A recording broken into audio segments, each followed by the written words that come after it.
करो यार।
माना कोई रहने जा ताहर तो थोड़ बहुत खुश होई मन हो, हमके जवानीए में कइलू गजान हो।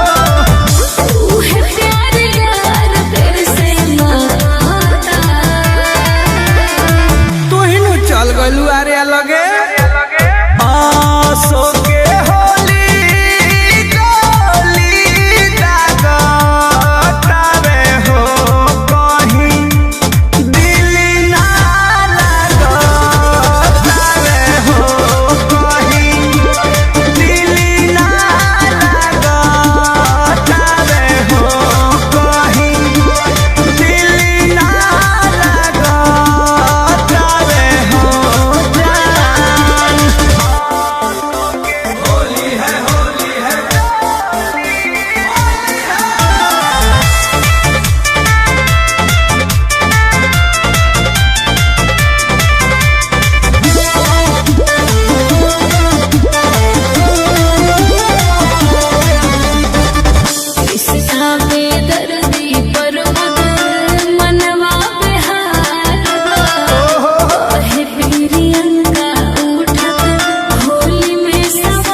चाकू मार दिलू अब का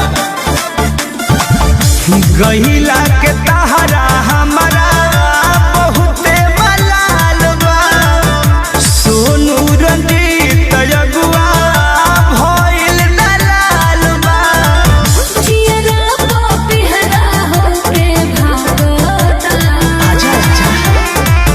आना जा धन हमार आसो के